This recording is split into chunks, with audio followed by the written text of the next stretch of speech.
Thomas Jefferson once said that we in America do not have a government by majority, but a government by those who participate. One key element of participation is exercising the right to vote on Election Day. These local, state, and federal elections are massive undertakings that take coordination between the Secretary of State and the towns. Joining us today is Lori Brangie and Patricia Jackson, the Republican and Democratic Registrar of Voters for the town of North Haven. The Municipal Voice is a Connecticut Conference of the Municipalities podcast in collaboration with WNHH LP 103.5 FM. I'm your host, Matt Ford. As always, be sure to give us a like and let us know what you're thinking in the comments. CCM's Municipal Voice podcast continues to present a key forum on important state-local issues. The views expressed do not necessarily reflect the consensus views of CCM or municipal leaders.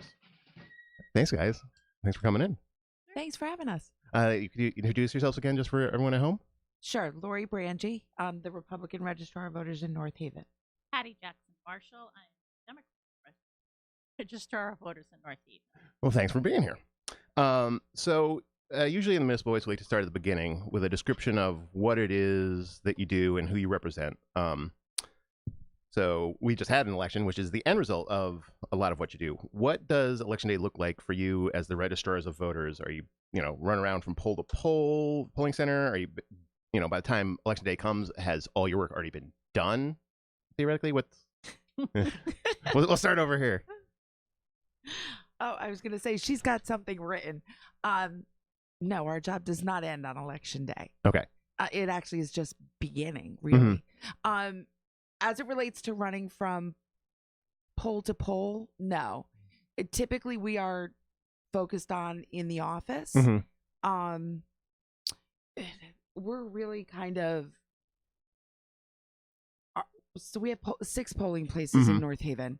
So our moderators, when they have issues, we're their first place to go. Okay. But I will say this. So when they come in with questions, when there are issues that run on Election Day, we get our guidance, though, from the state. Okay. So the people that come to you, are they volunteers generally? Is that who's running the individual locations? How does that work? We hire them.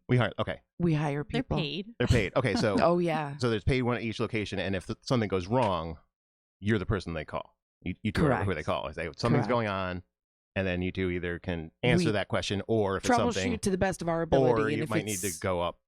Correct. Yeah. Next state, we which troubleshoot. We call the Secretary of State if we need further guidance. If we need to, we go visit the district. Mm-hmm. So, and a lot of times it's small things that can take care of itself. We're the first person they call. We should be, unless it's an emergency, and then they would call, of course, 911. But election problems, not bigger problems are our at forte. Election sites. Yeah. But a lot of our day-to-day on Election Day is Election Day registration because we are considered a mid-sized town. We're not a city like New Haven or Waterbury or a lot of what we do is run the Election Day registration with other, we hire other people to help us with that task, but a good chunk of it falls on our shoulders as well. Okay. So before you get to that point, you have to maintain the voter registry. What kind of work goes into that? Can you tell us a little bit about the voter registry and kind of how that all plays out? Voter registration takes place online. It takes place in person, and maintaining it is just entering it into the state system. But that's day to day. That's every day.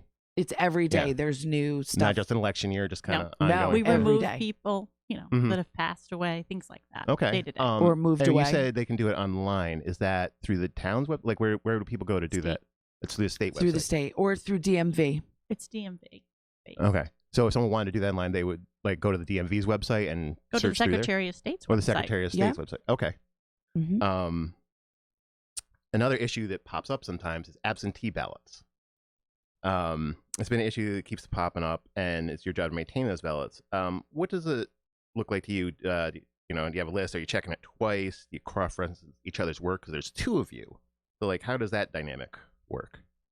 Basically, everything we do together. We don't, go out on our own on any of this. And that's state mandated. But other than that, the absentee ballots are actually the beginning of that process is with the town clerk's office. So on election day, they give them over to us, hand them over to us, and they sign affidavits that they are what they are, and there's this many and that many, and we take them, and then our absentee staff counts them and tallies them on election day at the end of the day, and after that, everything is locked up and sealed up and put into bags. So, also by state mandate. Yes, correct. Okay, so you said that the structure, the way you guys handle it, is by state. Can you talk a little bit about like just how that's set up in Connecticut for state registrars? What are the mandates? Like, what's kind of the structure of registrars of voters? Like, you say there's the mandates. So, how does that? Every town has two registrars, right? A Republican and a Democrat, and that's part of the rules. Correct. Now I know you said you guys are full time. Are all towns full time? No, we're part time. Oh, you're part time. We are part time. Okay. Yeah. Well, good to know. Are there full time registrars? Oh, there's a lot of like bigger cities might have big cities. Waterbury. I'm gonna say New Haven's probably a full time position. I know Norwalk is. Yeah, that's where I'm originally from. Well, I said Waterbury. Oh. Hartford is full time. Okay, but so you're part time, but you're permanent, so it's not a temporary. We're elected. We're elected. Okay. We're elected. Yeah. So people vote for the registrar of voters. Yeah, correct. And you both up next year. Next year. Yes. Yeah. Okay. So are you guys in charge of counting your own votes? Yeah. Whoa. Well, not really. Well, not really, because you're checking each other's work. Well, yes, we check each other, but we have a staff who counts. Okay. So yes, but the rules and but there are rules set up for that exact reason that say that we are allowed to conduct and do our job as registrars even if we are on the ballot. Okay. So we're basically the town committees, the Democratic and the Republican town committees select someone to be the registrar or appoint someone, and then they run for elective office, and the elective office happens, is it every 2 years? Yes, we're every 2 years. Every 2 years. But just to interject on that, there are some towns and cities that are 4 years. We don't know. Well, we have 169 towns. There's ruling. a lot of history and stuff. But some towns and cities are 4, and we just happen to be 2. Okay, but so the town committees. Well, they select somebody. Ask someone to go for this, and then you're elected. But honestly, if Lori's husband votes for her and my husband votes for me, we're good. We maintain our jobs. If there's not because there's nobody opposing us. Yeah. Now, could like an independent run for registrar? Okay. If they wanted to, there have put the money been towns that we know of where long-standing registrars, their jobs were in jeopardy, and there was a primary, and it can happen. Yeah, primaries can happen for our job. Okay, so we just don't see it in North Haven. In North Haven, everyone seems pretty happy with the work you guys are doing. There's no controversy around it. No, we hope. We hope, right? But it could happen where for whatever reason, has happened. Someone either really thinks that they'd be better at it, or thinks that whoever's doing it is doing it wrong, and could run theoretically as an independent for that office. Oh, I think they'd have to run with a party. Would they? They'd have to run against us as a party. Yes. It'd have to be a recognized party. So it could be a third party, but they would have to have a party that had. No, I think it would be a Republican or a Democrat would have to say, no, I want that position, and gather signatures, get a petition. Okay. Petition would be the way they would go about it. And then force a primary. Wow. That would be some drama. I think the only town or the only city that has three had a working family. Was Hartford. That I can recall. Yeah. So there's nothing necessarily in the future preventing it from happening, but it's not a common scenario in Connecticut. Right. Gotcha. So the Registrar of Voter Association of Connecticut, or ROVAC, says that the HAVA and HIPAA bills have increased the workload for registrars. What do you think of that? Is that something that you've encountered? Our workload really hasn't changed because we both came in. It was 2002 that was enacted. Our workload, because we came in and it was already in place. So that was already there. Yeah, it was already in place. So for the people at home, how would the HAVA and HIPAA stuff affect the Registrar of Voters? Like, what's the connection there? Well, there was changes in what they required for voting equipment. Okay. accessibility to voting equipment. Okay, so it's the HIPAA thing is accessibility for. Well, part of it is. Okay. It's making it more manageable and easier to register to vote. Voter rights were included in it. So it may have increased the amount of people who had access to registering to vote, which then increased the workload. But we weren't really privy to that. You came into the workload and it was as already it established, now. and so therefore it's always been part of our day-to-day and part of our day-to-day getting ready for an election and gearing up for an election. So we haven't really noticed a change because it's always been a part of what we've done. And considering that it all went off, we had an election, it seems like you guys are handling that. So it's manageable at least. But that's interesting, the HIPAA thing, because we read that when we were looking into registrars and what they do, and I'm like, HIPAA, how does the healthcare, but accessibility issues. Issues. So as registrars of voters, you have a charge to schedule and conduct voter registration sessions. This is a big discussion around Election Day and causes issues in some cities and states.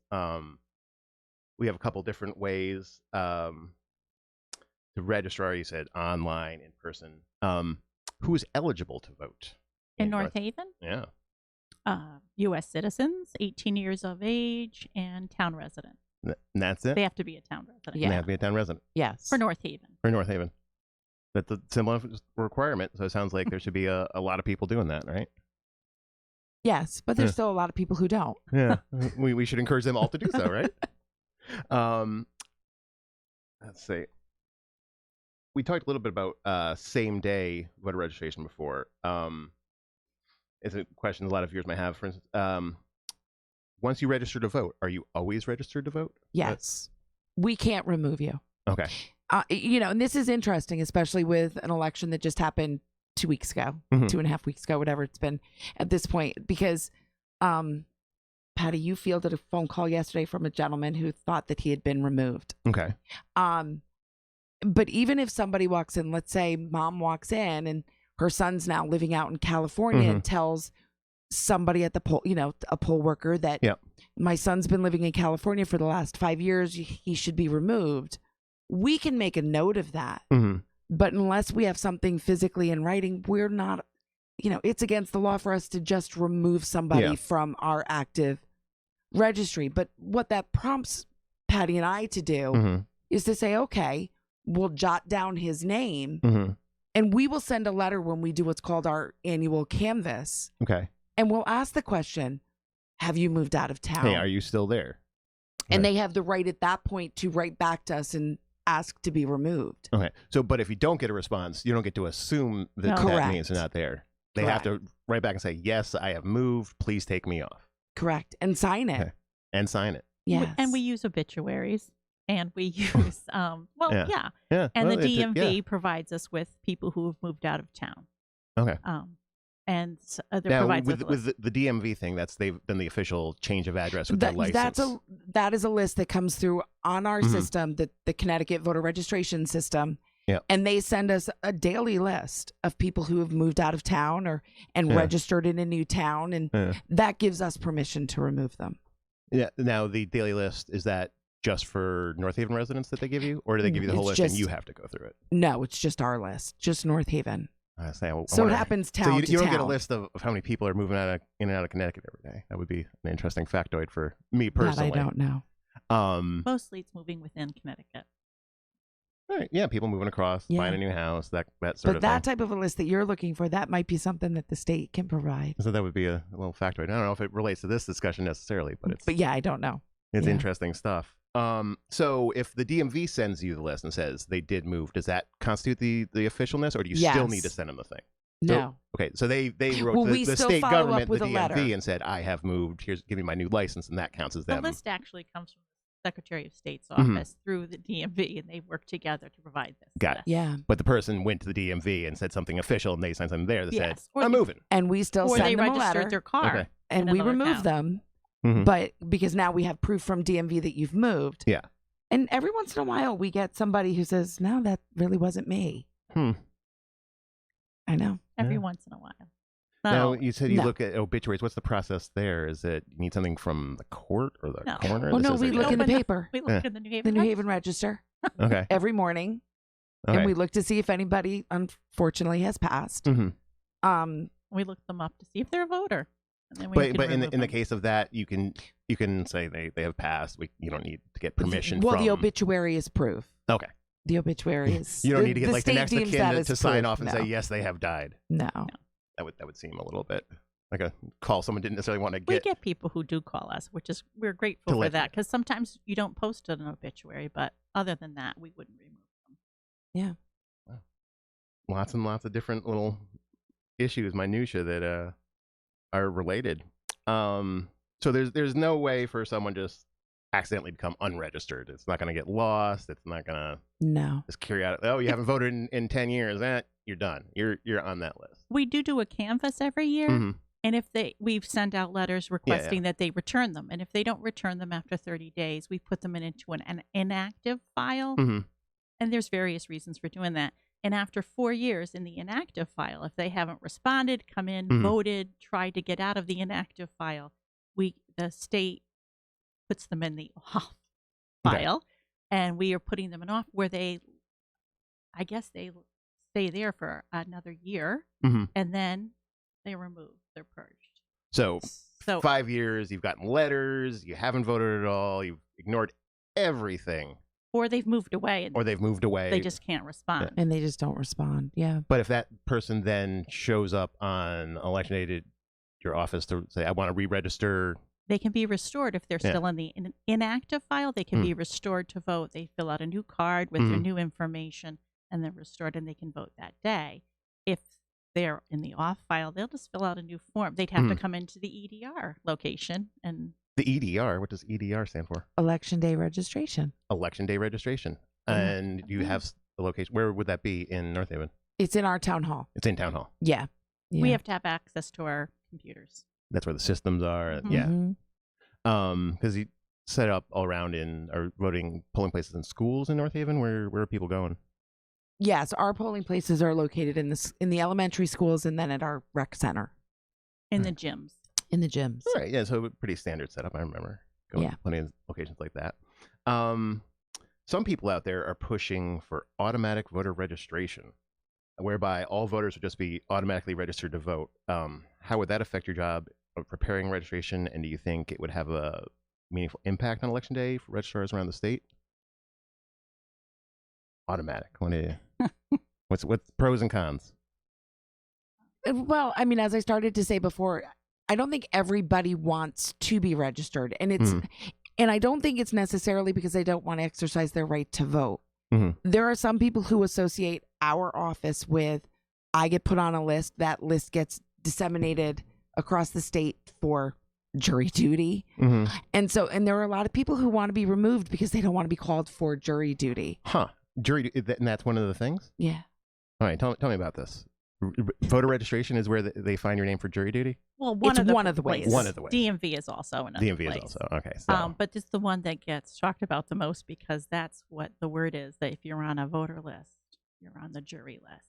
So we get a lot of calls about removing, if they've moved away and they haven't bothered to tell us for years and years, that's the call we'll get. Whereas, I just got a jury notice and I haven't lived in North Haven for 14 years or something like that. So that is a problem for, I guess, our reputation that we have them on the list.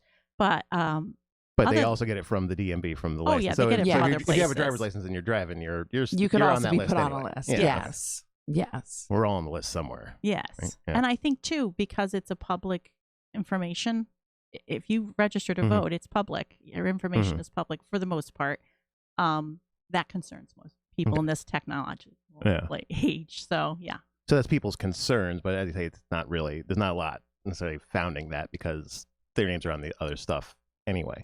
So beyond people's fears, what do you think? Automatic? Would it cause you guys headaches? Would it complicate elections? Or would it just be a change that you would deal with? There would be a lot of duplication. Could be. And that might be a problem. Duplication of voters because they're already in the system and now we have another card for them. And I'm sure that it would not be put in place until some of the kinks had worked out. But yeah, because in speaking about duplication, well, not necessarily duplication, but with the new online system through DMV, so when you go to DMV, they offer you the option to register to vote. Yep. And a lot of people, and it's just because they don't realize that once you're registered to vote, you're always registered to vote.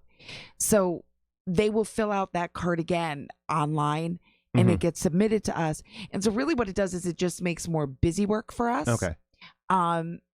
Because there are people who have stacks of cards because, I went to DMV, and so now I have to register to vote again. And they think it's like if you get a new license, you got to re-register. It's just part of the correct. Thing. Okay. That's interesting. Mm-hmm. Well, I always went to AAA, although I think they're not doing that right now. They are. Connecticut. Oh, I've been told I need to let everyone at home know that you are listening to the Municipal Voice in WNHH LP 103.5 FM, broadcasting live from downtown New Haven. We are streaming live on TuneIn Radio and newhavenindependent.org.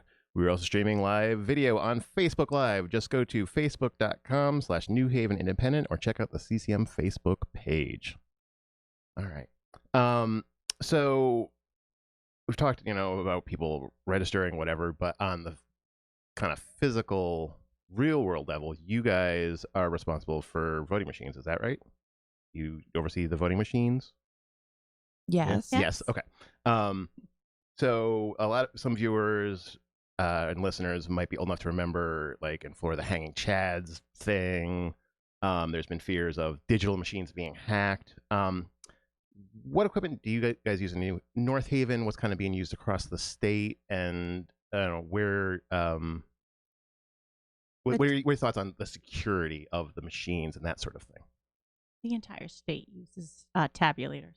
Tabulators, okay. That were approved by the Secretary of State. Okay, so that's another one of those things that falls under the state rules and regulations. Yes. Okay, and tabulators. What are the tabulators? Are the ones that I'm assuming that I was using where I fill in the circle. Yes, there are no chads. There's no chads to hang. No. Everybody in the state of Connecticut uses a paper ballot. Okay. We use a paper ballot that's read by a tabulator. We were talking about it this morning. I don't want to use the word, but you used it this morning, so it's in my head. It's like a cash register because it tabulates. It literally just adds stuff. It adds stuff. It's like the SATs. When you took them, I took them many years ago. When you take those, they used to bubble in with, and you had to use a certain kind of pencil. Number 2. Yeah. And this, you have to use a black or blue pen, and you have to color in the bubble. And color it in, but you can't just put in abacadabra the whole way down and get at least a 70 on the test, right? No. Okay. And then it gets run and pushed through a tabulator. And there is a memory card. That does all the calculations. There's a card. Yes. Okay, so it's not hooked up to the internet. No. So there's no hackers sneaking into Connecticut's machines to change stuff around. There's a memory card inside the tabulator that does each physical machine has its own. Locked in. And they're locked in. It's locked in. The poll workers can't get to it on their own. No. Voters can't get to it. No. Spies can't get to it. Whoever we're worried about. So they're locked up. The tabulator produces an election results tape at the end of the night. And that has it's like a cash register tape. Yeah. You can read each office is listed and the number of votes gained in that district. Okay. And if something failed, the tabulator broke, the card doesn't work, we have backups. It has the hard copies in the machine. So if you had to, you could count them by hand or something there's else. Different procedures for that. What other procedures? Well, we would start with a backup machine that has a new. So there'd be a new machine with a new memory card. And you say, oh, this one's broken. It's not letting it go. You open it up and you take those out and you rerun them through one that is working. That'll count those. And you say, okay, that one's broken. It might be at the end of the night. It might be if there's several hundred, maybe you could do it on the side. And while people put it, there's an auxiliary sleeve that they can put them into the ballot box that they can put their ballots in and they will be counted at the end of the night. I showed up to vote and I got my half-hour window before I have to go to work. I get to the thing and the machine's not working. I'm not done. It's just I put it in the side thing and it gets run through the auxiliary. And it gets explained to you by the people running our district. It gets explained that your vote is going to count and it will get run through the machine. And whatever the technical issue is at the time. But Yeah. we've And had it happen. It happens Yeah. not often, but it Not is often. It is a thing, and you have procedures No, in We place. had a belt break A belt. Oh, because there's like a timing there's belt machinery inside. that actually Yeah, goes zip and draws it in, and correct. And it broke, and it did it at 7:30 at night. Mhm. And myself and Patty's deputy went over to a district, Mhm. and we had to rerun the entire district through the machine. And how fast does the machine go through something like that? Oh, Because It took us about I an see hour. I see it happening If one at a it's time. thou- Can it's you just say over or do you have to do them one at a time? Do you have to, One at a time. you have to hand feed it? You hand feed it. Wow. Okay, so that could be a lot of work for you. We got on a roll. Me and her deputy were on a roll. It took us a little over an hour to Mhm. reprocess. You kind of get the system going. And We someone did. looks at it, someone sticks in, and It was but it's one at a time. It's literally feeding one piece of paper in at a time. which is time consuming, but I'm guessing helps. Make sure that everyone's getting counted. Well, that's easier Like, than there's hand counting. It's still easier than It's hand. still easier than Because if hand you have a counting. lot of the whole- races, that's a long day. Yeah. How many races were in North Haven in this last election? 17. We had Wow. a double-sided ballot. I think it was 17. Okay, Local. I live in New Haven. Ours was pretty short this last one. Oh no, we had 17. It was a double-sided ballot. We have boards and commissions. Boards and commissions. Boards and commissions. Yeah. And was it? How was the turnout in North Haven? It was 33, 34%, I think. Mhm. Yeah. And where's that kind of fall for you guys? Basic for a municipal. Mhm. It's unfortunately. Yeah. I mean, that's low, I think. Well, I think what the public sees is that our first selectman ran Mhm. unopposed. Yep. And so therefore, if the town views it as Mike's doing a good job, I don't need to go out and vote. Mhm. But there are other positions and boards that are just as important, equally as important. They're important, but maybe don't get the headlines, aren't as exciting. Correct. People don't get Correct. worked up. Speaking about exciting, people getting all fired up next year, Yeah. presidential election. So we said, 33% for this year. What do you think in a presidential year? Where So 2016, we had 86%. 86% Yeah. for 2016, and you think you'll break that this time probably? Uh-huh. You're sensing that? Yeah. Yeah. So you're expecting a big turnout next year. Mm-hmm. Yes. What's North Haven doing to prepare Well, we for started this? thinking about it on the 6th of November, the day after the last election. We've because- already mentally started to go there, Yeah. as 'cause crazy we as have it is. presidential primaries Yeah. in April, on the 28th of April. Yeah. So I've already started thinking about that long ago because that nightmares happen because of primaries So, sometimes. so you guys don't get to go on vacation after No. after No. the election and just This say, year's like, not a we'll vacation worry about year. that in six months or Yeah. something. It's No. all right. We did that. Let's get It's a started. daunting. The next year is daunting. We not only have that, we have local referenda. Mhm. And we may have another primary in August. In August. If something happens statewide, that there's a senatorial primary or Okay. something like that. And so the one in August, when would you actually find out about something like that? Like how quickly do you have to turn something like that around? Well, there's a deadline for, I guess, primarying Yeah. an incumbent, or it could be something like that. So we would know. The state would have a deadline. I'm going to guess July. We Okay. would know. So you'd find out by July, but then by August you'd have to be ready to go. Correct. It's August 10th, I believe. It's the second Tuesday. Second Tuesday in August. Huh. But we're not sure right now. So we have a holding pattern over that. If something like that does happen, how does that affect your budget? How does that work? Well, our budgets, our fiscal year is July 1st. So we just have to kind of plan in our head for it. Like, do you just kind of account for we might have a special, so we need to We've leave some always- aside for that? We sort of thing? always budget for at least 3 elections a year. Our Okay. budget is currently set up that way, because the unexpected can always happen. And you'd rather And it doesn't you'd rather not need it. Correct. than And it's be scrambling to sometimes figure it's it not out, a primary, but sometimes it's another referenda. Mhm. Which that's happened to us. So, I mean, we held a referendum 2 weeks before the presidential election in 2016. And what was that all about? Fire. Yeah. No, police department. Oh, police. Oh, the police department. And New how building. how does that process work? The referenda, just enough people sign on? What's the process for making one of those happen? Selectmen call for it. The Yeah. selectmen call for it. It's a town meeting. Okay. They vote on it, and it gets sent to us that they're going to do this. wouldn't have been our choice. October 25th, before the 2016 election, it wouldn't have been but this is our job, and that's what we do. And then once again, we had to get special instructions from the state because typically after any election event, your machines go on lockdown for 14 days. Well, 14 days was the day of the presidential election.